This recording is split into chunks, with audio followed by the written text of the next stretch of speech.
Audio Jungle.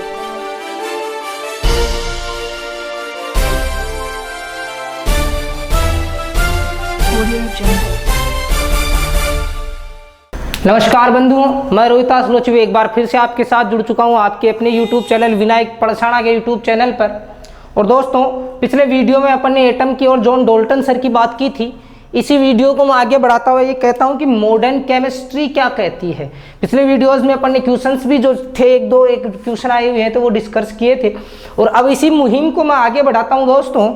और यदि अपन आगे बढ़ते हैं तो आपको पढ़ना है कि जो मॉडर्न केमिस्ट्री है, और मॉडर्न केमिस्ट्री का जो मतलब है दोस्तों वो है आधुनिक रसायन।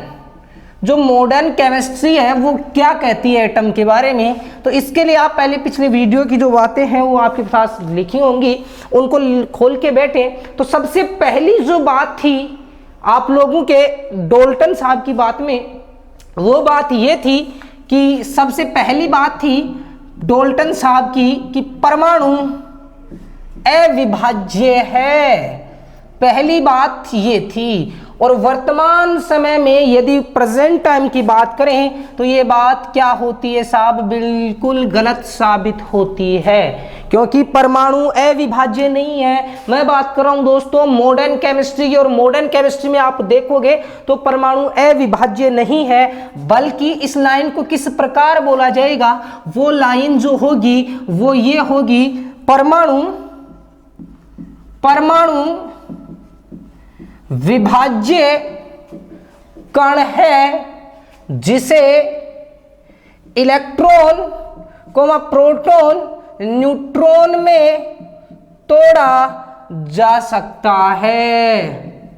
तो ये पहली बात गलत साबित होती है दोस्तों यहां से सर जॉन डाल्टन की मॉडर्न केमिस्ट्री के अनुसार। लेकिन ये कब पॉसिबल हो पाया, बात ध्यान देने की ये है। देखिए उन्होंने सिद्धांत दिया था 1803-1808 में, और आप ये मानते हो कि परमाणु अविभाज्य था पहले जब अपन बात करते हैं इलेक्ट्रॉन प्रोटॉन और न्यूट्रॉन की, तो ये 1896 से मुहिम शुरू हुई थी और 1932 तक चली थी। तो यानी लगभग 100 साल तक तो ये माने गए। उसके बाद में अपन क्या करते हैं, इनको गलत साबित करते हैं, तो वो अपनी आगे बातें चलेंगी। दूसरी जो बात थी आपने लोगों ने पढ़ी दोस्तों, वो ये थी कि एक ही तत्व के परमाणु एक समान होते हैं। लेकिन यहां पर क्या लिखेंगे, एक ही तत्व के परमाणु असमान हो सकते हैं। और दोस्तों पिछला जो क्वेश्चन था उसमें मैंने ये बात भी क्लियर की थी, कहां होते हैं ये, जब बात होगी समस्थानिकों की। और ये वर्ड समस्थानिक आइसोटोप्स जो है ये बहुत बार मैं बोल चुका हूं आप लोगों के सामने। तो ये वैसे अपने इस टॉपिक के अंदर समस्थानिक की डेफिनेशन खास जितनी बातें होती हैं, जितने क्वेश्चन बन सकते हैं वो अलग से करेंगे। अपन टॉपिक लेंगे, एक अलग से वीडियो होगा जिसमें अपन पढ़ेंगे समस्थानिक, समबारिक, सम न्यूट्रॉनिक, आइसोबार्स, आइसोस्टार्स, सम इलेक्ट्रॉनिक्स, ये सारी चीजें पढ़ने वाले हैं। तो देखिए एक ही तत्व के परमाणु असमान हो सकते हैं। उन्होंने क्या कहा था, समान होते हैं, जबकि मॉडर्न केमिस्ट्री क्या करती है कि असमान हो सकते हैं। फॉर एग्जांपल मैं एग्जांपल आप लोगों के सामने लिख रहा हूं, तो आप इसके उदाहरण देखोगे दोस्तों। एग्जांपल है इसके, पहला जैसे हाइड्रोजन के समस्थानिक 1H1, 1H2, 1H3। और मैं बार बार ये एग्जांपल इसलिए लिख रहा हूं क्योंकि हाइड्रोजन के समस्थानिकों के प्रश्न बनते हैं। ये पूछ लेता है कई बार हाइड्रोजन के समस्थानिक कितने होते हैं, 3। हाइड्रोजन के समस्थानिकों की और भी बहुत सारे प्रश्न, किसका क्या यूज है, ऐसे क्वेश्चंस बन सकते हैं। तो ध्यान रखोगे ये क्या है समस्थानिक, लेकिन ये सब क्या है अलग अलग प्रकार के, और यही बात लिखी है कि असमान हो सकते हैं। तीसरी बात थी दोस्तों, तीसरी बात थी वहां पर क्या होता है, आपने ये पढ़ा, तो ये क्या पढ़ाया अपन ने, तीसरा बिंदु अलग अलग तत्वों के, अपन ने डाल्टन साहब में पढ़ा अलग अलग तत्वों के परमाणु अलग अलग होते हैं, वहां पढ़ा। लेकिन यहां पर थोड़े गुण क्या हो सकते हैं, समान हो सकते हैं। फॉर एग्जाम्पल आप लेते हो, एक तो कैल्शियम ले लिया, एक आर्गन। एनसीईआरटी में ये एग्जाम्पल बहुत बेहद कई जगह इसका यूज हुआ है, तो ये याद रखोगे आप। संभारिक में ये चीज क्लियर करूंगा। इसका नंबर होता है 20, इसका 18। इसका एक समस्थानिक मान लीजिए 40 नंबर वाला, और इसका परमाणु भार कितना है, 40। तो ये क्या है, दोनों के बाहर देखिए, दोनों के क्या आ रहे हैं, बाहर सेम आ रहे हैं। तो इसीलिए अपन क्या कहेंगे इनको कि ये अलग अलग तत्व हैं। ये कैल्शियम है दोस्तों, ये आर्गन है, लेकिन इनके परमाणु अगर देखें, इनके परमाणु के कुछ गुण क्या मिल रहे हैं, सेम मिल रहे हैं। उन्होंने कहा था कोई समानता नहीं होती, जबकि इनमें क्या मिल रही है, समानता। तो इसका एग्जाम्पल क्या दे सकते हैं, समभारिक। नेक्स्ट दोस्तों, अगली जो बात होगी, ये तीन बातें आपके समझ में आई होंगी कि पहली बात जो मॉडर्न केमिस्ट्री में आती है, परमाणु विभाज्य कण है, जिसे आप इलेक्ट्रॉन, प्रोटॉन और किस में तोड़ सकते हो, न्यूट्रॉन में तोड़ सकते हो। नेक्स्ट बात, एक ही तत्व के परमाणु असमान हो सकते हैं, जो जिसमें पाए जाते हैं समस्थानिकों में, और अलग अलग तत्वों के परमाणु भी समान हो सकते हैं। ये कहाँ देखा गया दोस्तों, समभारिकों में देखा गया। दोस्तों चलिए अपन आगे बढ़ते हैं, और इसकी और अन्य जो बातें हैं वो मॉडर्न केमिस्ट्री क्या कहती है। स्क्रीनशॉट ले लिया होगा आप लोगों ने, और स्क्रीनशॉट हो गया तो अपन बात करते हैं इसकी, आगे बात करते हैं, और वो क्या होगी वो देखिए।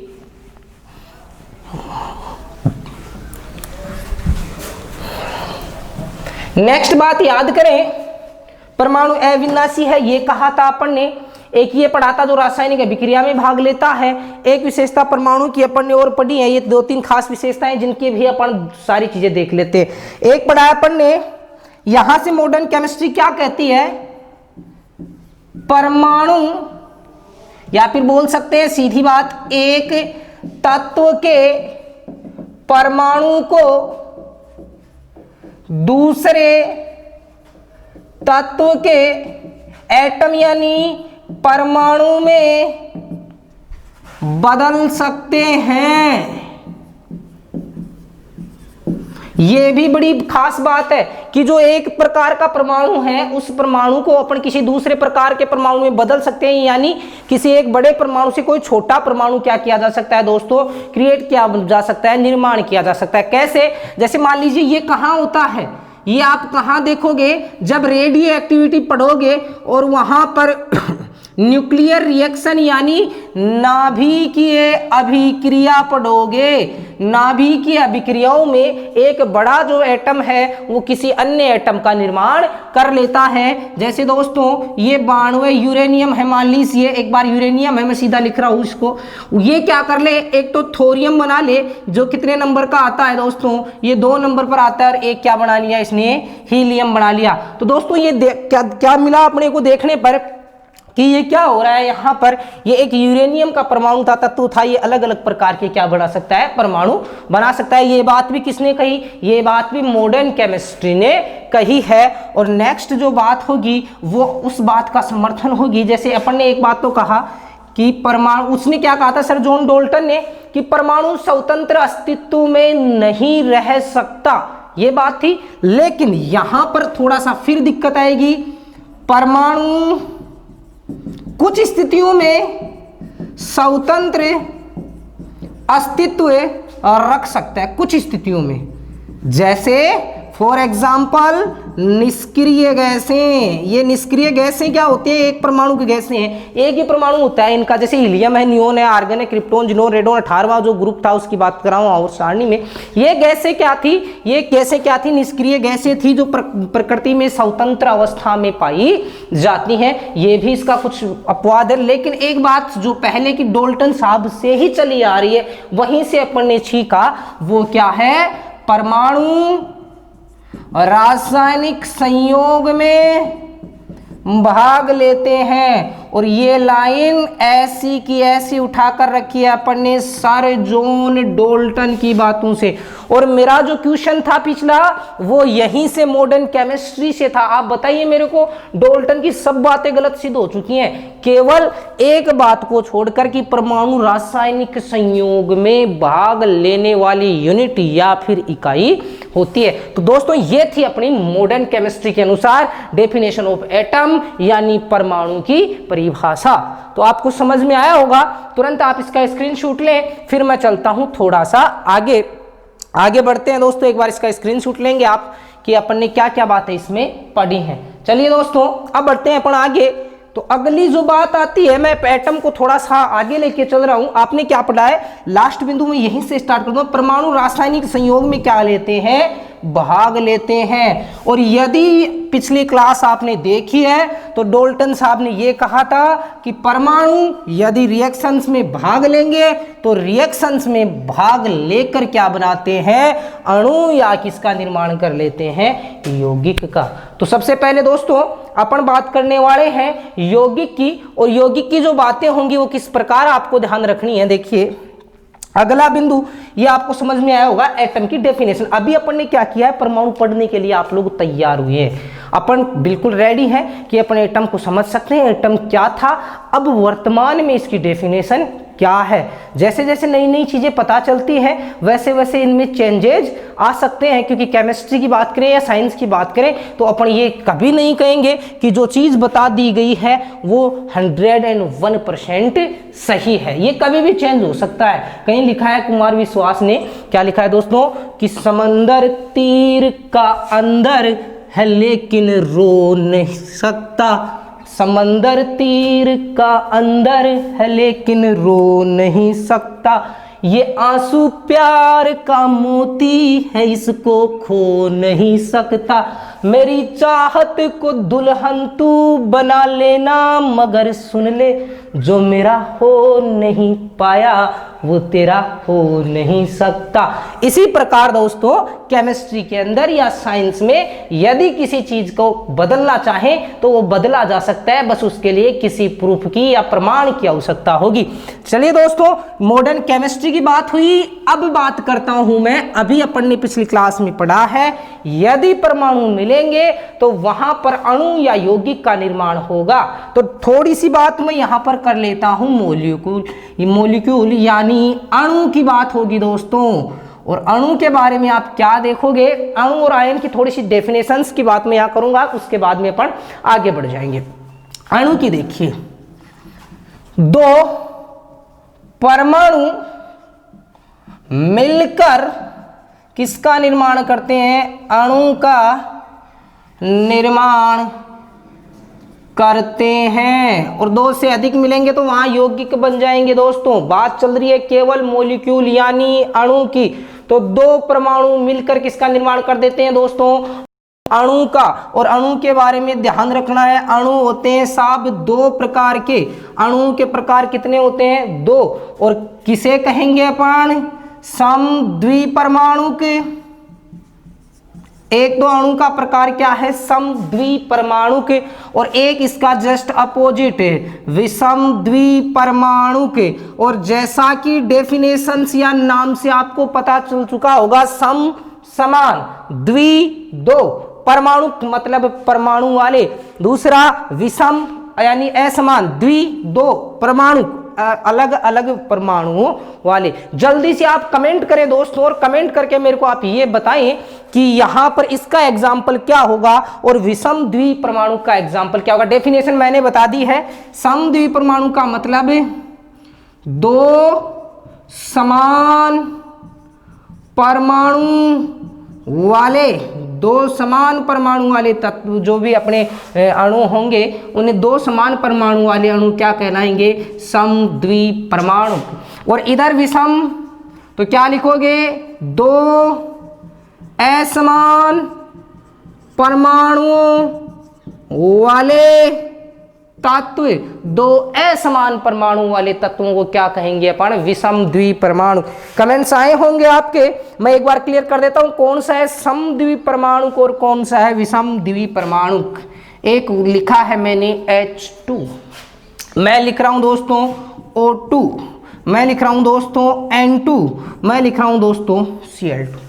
तो ये हाइड्रोजन का अणु है ना, यदि मैं लिखता दोस्तों H तो ये तो हाइड्रोजन का क्या है दोस्तों, ये अपन क्या बोलेंगे इसे, परमाणु। लेकिन इसमें देखिए कितने हाइड्रोजन है दोस्तों, एक हाइड्रोजन है, एक हाइड्रोजन, दो हाइड्रोजन हुए कि नहीं, और दोनों हाइड्रोजन जो है, दोनों जो इसमें परमाणु जुड़े हैं वो H है यानी समान है, तो इसलिए इनको क्या कहोगे आप, समद्विपरमाणु अणु। नेक्स्ट इधर के एग्जांपल देखिए दोस्तों, मैं लिख दूं HCl, मैं लिख दूं NaCl, और भी एग्जांपल बहुत सारे आप लिख सकते हो। जैसे बात कर लें अपन, और कोई जैसे HF लिख दिया, ये लीजिए, ये कुछ एग्जांपल्स बता रहा हूं कि यहाँ पर देखिए एक हाइड्रोजन एक क्लोरीन, अलग अलग है दोनों परमाणु, एक Na एक Cl, एक हाइड्रोजन एक क्लोरीन, तो ये क्या है, अलग अलग है। तो इस प्रकार से डेफिनेशन किसकी आती है दोस्तों, अणुओं की। ये आती है बात, अपन ने पढ़ी है डेफिनेशन ऑफ एटम यानी परमाणु की परिभाषा, अपन ने पढ़ा है दोस्तों अणु की परिभाषा। और दोस्तों अब अपन पढ़ेंगे आयन की बात और कर लेता हूँ। छोटे से क्वेश्चन छोटे छोटे पूछ लेते हैं कई बार, अरे वो क्वेश्चन फिर गलत हो जाते हैं अपने। तो इसका स्क्रीनशॉट हो गया होगा, स्क्रीनशॉट ले लें। दो परमाणु मिलकर अणु का निर्माण करते हैं, ये डेफिनेशन है। और इसके बाद में ये इसके टाइप्स हैं। अब चलिए दोस्तों आगे बढ़ता हूं मैं। स्क्रीनशॉट हो गया होगा, और स्क्रीनशॉट हो गया तो आप चलेंगे आगे, और आगे चलने पर जो चीजें होंगी वो बेहद खास आपके सामने होंगी। वो क्या होंगी, देखिए दोस्तों, चलते हैं आयन। अगला क्या है, अगला बिंदु ले लेता हूं मैं आयन। आयन क्या है दोस्तों, देखिए दोस्तों आयन का जो डेफिनेशन निकलती है वो परमाणु से ही निकलती है। और परमाणु यदि देखोगे आप, पहली बात आप यहां से देखोगे, परमाणु उदासीन होता है। ये आपको बाद में मैं बताऊंगा, ये बात दोबारा आएगी जब थॉमसन के परमाणु मॉडल की बात की जाएगी। वहां क्या पढ़ोगे कि परमाणु जो होता है वो विद्युत का क्या होता है दोस्तों, उदासीन होता है। लेकिन जैसे अपन बात करें कोई भी तत्व ले रहे हैं तो उसके अंदर क्या होता है, अर्थात इसका मतलब क्या है, अर्थात मैं लिख रहा हूं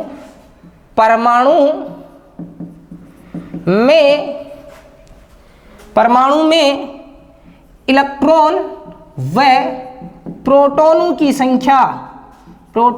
संख्या समान रहती है।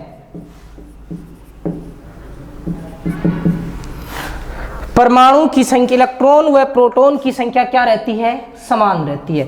यदि किसी परमाणु की बात कर रहा हूं, आयन की डेफिनेशन देने के प्रयास कर रहा हूं, यदि किसी परमाणु में इलेक्ट्रॉन व प्रोटॉन की संख्या समान न हो तो आयन कहलाता है। ये लिखिए अपनी डेफिनेशन, केवल ध्यान से आपको सामने बोर्ड की तरफ ध्यान रखना है और ये देखना है कि मैं क्या बताने का प्रयास कर रहा हूं। जनरली अपन देखते हैं कि जो परमाणु होता है, एटम होता है, वो उदासीन होता है, यानी उस पर कोई आवेश नहीं होता है, वो बिल्कुल स्वतंत्र परमाणु है मान लीजिए। उसके बाद में अपन ने क्या पढ़ा है कि इसका मतलब क्या है, उदासीन का मतलब क्या है, उदासीन का मतलब प्लस माइनस बराबर है, वो उदासीन है।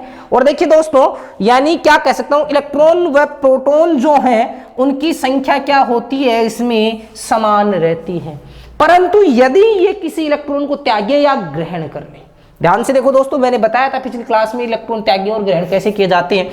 यदि किसी परमाणु में इलेक्ट्रॉन व प्रोटॉन की संख्याएं जो है वो इक्वल ना रहें, समान ना रहें, तो वहां पर किसका निर्माण हो जाता है दोस्तों, आयन का निर्माण हो जाता है। ये चीज क्या कहलाती है, ये जो बनी हुई स्पीसीज है ये क्या कहलाती है दोस्तों, आयन कहलाती है। आगे दे बढ़ता हूं, इतना जरूर समझ में आया होगा। आगे चलते हैं आयन। और आयन के भी जिस प्रकार एटम पढ़ा है अपन ने, अणु पढ़ा है ना, उसी प्रकार आयन के भी कितने रूप होते हैं, आयन भी दो प्रकार का होता है। एक का नाम होता है दोस्तों धनायन और एक का नाम होता है दोस्तों और ऋणायन। एक का नाम है दोस्तों धनायन और एक का नाम क्या होता है, ऋणायन। और धनायन का मतलब, ऋणायन का चिन्ह से देखो, धन का मतलब प्लस, ऋण का मतलब माइनस। एक तो प्लस वाले और एक क्या होते हैं, माइनस वाले। कई बार आपने देखा होगा, मैंने बताया भी है पिछले कुछ वीडियोस में। अब मैं ऐसे लिख देता हूँ, Na लिखा Na प्लस लिख दिया, आपने Cl लिखा Cl माइनस लिख दिया। और बहुत सारे लिख सकते हैं अपन, जैसे ऑक्सीजन के ऊपर -2 लिख दिया, जैसे मान लीजिए फ्लोरीन के ऊपर -1 लिख दिया। अपन बात करें जैसे कैल्शियम के ऊपर +2 लिख दिया। तो ये क्या है दोस्तों, ये क्या है, ये है आयंस।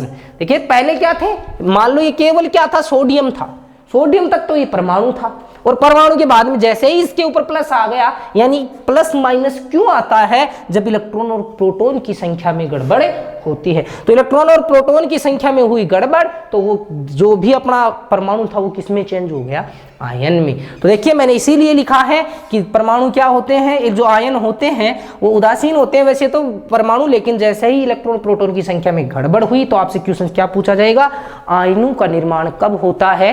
तो उसमें ऑप्शन में मिलेंगे जब इलेक्ट्रॉन और प्रोटॉन बराबर हो, जब इलेक्ट्रॉन प्रोटॉन की संख्या में या फिर न्यूट्रॉन जोड़कर दे देगा, और एक कहेगा जब इलेक्ट्रॉन और प्रोटॉन की संख्याएं असमान हो। ऐसे बना के ऑप्शन देगा तो आपको ध्यान रखना इलेक्ट्रॉन और प्रोटॉन गड़बड़ होगी, वहां पर किसका निर्माण हो जाएगा, आयन का। और कितनी कंडीशन है दोस्तों निर्माण होने की, तो आप कहोगे कितनी कंडीशन है दोस्तों, 2 कंडीशन है आयंस के बनने की। अब कौन कौन सी है वो बढ़ते हैं अपन आगे। ध्यान से देखोगे, स्क्रीनशॉट ले लिया होगा इसका भी आपने, स्क्रीनशॉट केवल डेफिनेशन है, और डेफिनेशन के बाद में जैसे ही आप आगे बढ़ते हो तो आपकी क्या चीजें समझ में आएंगी दोस्तों, क्या है धनायन और क्या है ऋणायन। वैसे आप लोग सब लगभग सभी जानते हैं इसके बारे में, लेकिन फिर भी यहाँ से क्वेश्चंस कैसा पूछा जाएगा, क्योंकि एग्जाम को मतलब कहीं है भाई प्रश्न कया को आसी, और यदि आ चीज आप समझ गए कि प्रश्न किया को आसी तो ये मान लेना अपना सिलेक्शन कन्फर्म है। ध्यान रखें, तो आप धैर्य रखें और पढ़ते रहें। रख हौसला वो मंजर भी आएगा, प्यासे के पास कुआं खुद चलकर आएगा, थककर ना बैठे मंजिल के मुसाफिर, मंजिल भी मिलेगी और मिलने का मजा भी आएगा। वाह वाह। चलिए आयन की बात करता हूं, और अभी मैंने कहा आयन कितने प्रकार के दोस्तों, पहला जो इसका टाइप है वो है धनायन, और धनायन का मतलब मैं लिख रहा हूं यहां पर, उसके ऊपर किसका निशान होगा, धन का मतलब प्लस का निशान होगा। और ये क्यों होगा दोस्तों, आप मेरे को थोड़ा सा समझाएं, मैं डेफिनेशन खुद बनाने का प्रयास किया करें। कैसी भी डेफिनेशन बन सकती है, अपन जैसी बनाना चाहें, अपने को कौन सी उसके अंदर डिस्क्रिप्टिव मेथड लिखना है। कोई नहीं पूछेगा आपसे कि धनायन पर प्रकाश डालिए, और यदि पूछ भी लिया तो अपन प्रकाश डालने लायक है ही नहीं, अपने को मतलब ही नहीं। अपने को करना क्या है कि जो 4 क्वेश्चन आएंगे और 4 में से कितना कब एक आंसर होगा वही अपने को चूज करना है, बिना तुक्का।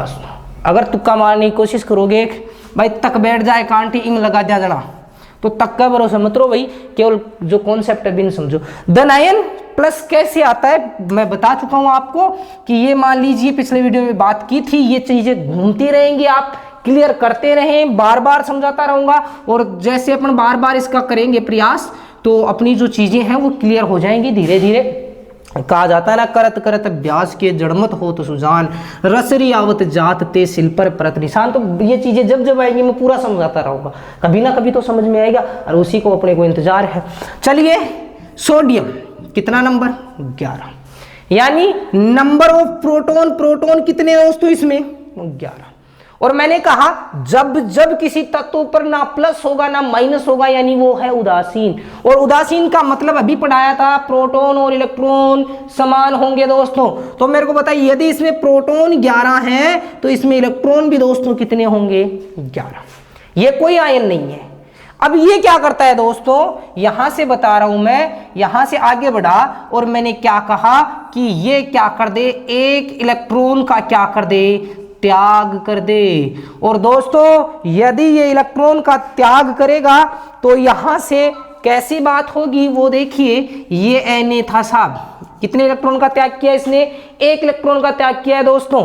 अब यहां से मेरे को बताइए इसमें जो प्रोटॉन होंगे, प्रोटॉन और एक बात होगी इलेक्ट्रॉन की, प्रोटॉन होंगे वो कितने हैं दोस्तों, अभी बात की 11 नंबर वाला है तो 11 ही होंगे, लेकिन कितना इलेक्ट्रॉन त्याग दिया, 1 इलेक्ट्रॉन, तो इलेक्ट्रॉन कितने हो गए, 10।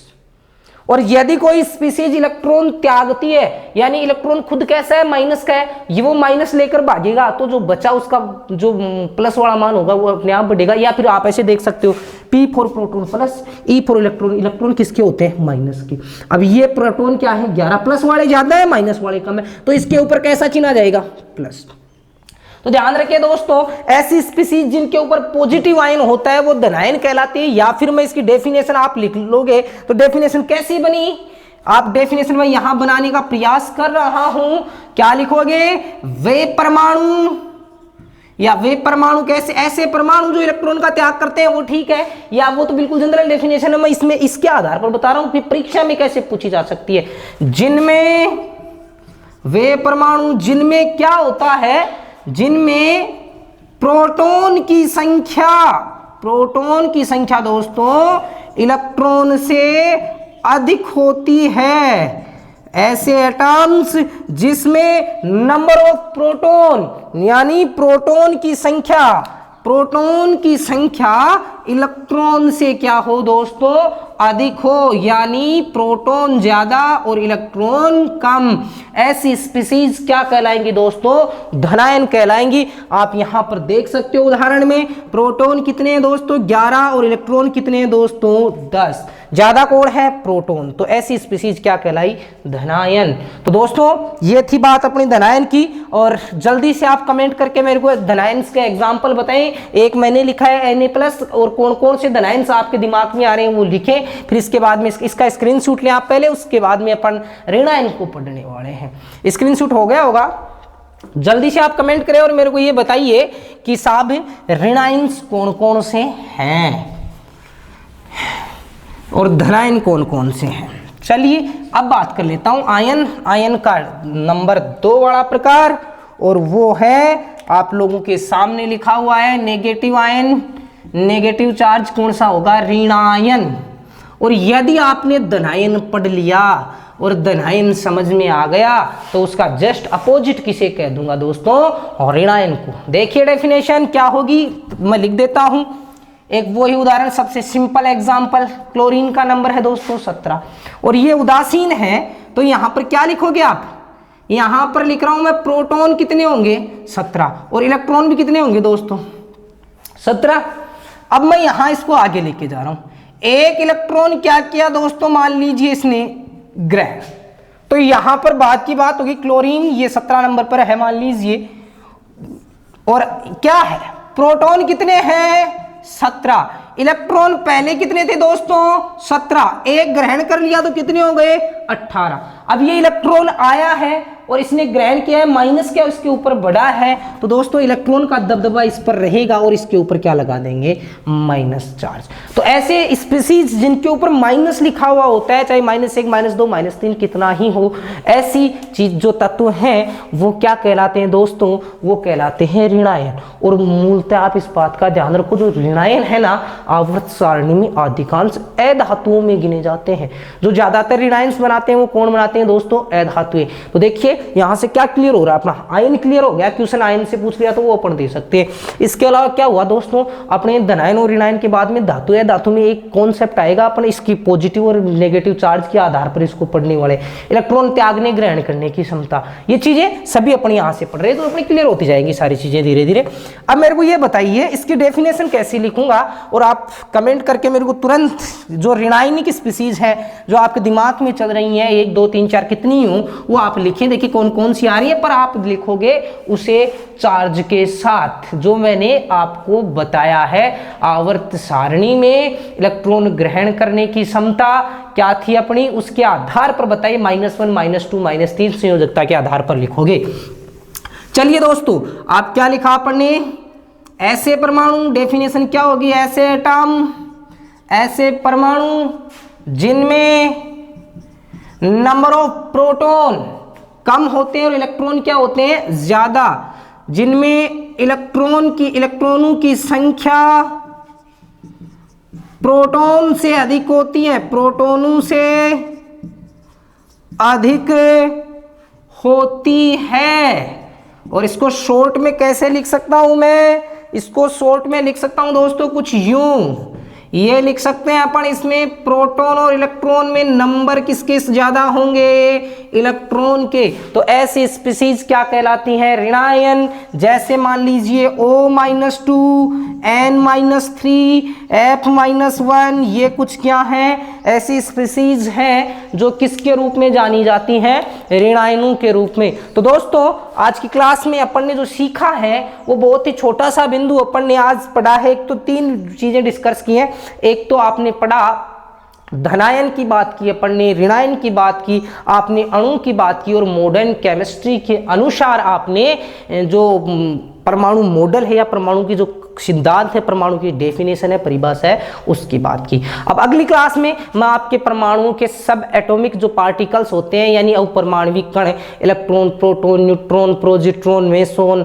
ये जो कण है ना, इनकी बात करने वाला हूं और फिर अपन बात करेंगे सीधा परमाणु मॉडल के ऊपर। तो दोस्तों यदि आज की क्लास आपको समझ में आई है तो आप इसको लाइक करें, शेयर करें, कमेंट करें, और आज के लिए मैं आपके लिए एक क्वेश्चन देके जा रहा हूं, उस क्वेश्चन को बताएं और कल कमेंट करें, फिर अगली क्लास में इसको डिस्कस करेंगे। मेरा क्वेश्चन है दोस्तों कि वह किसी पदार्थ की वह इकाई कौन सी है जो स्वतंत्र अवस्था में रह सकती है, स्वतंत्र अस्तित्व में रह सकती है। क्वेश्चन फिर से सुन लें आप, क्वेश्चन मेरा है, क्वेश्चन लिख रहा हूं दोस्तों, क्वेश्चन है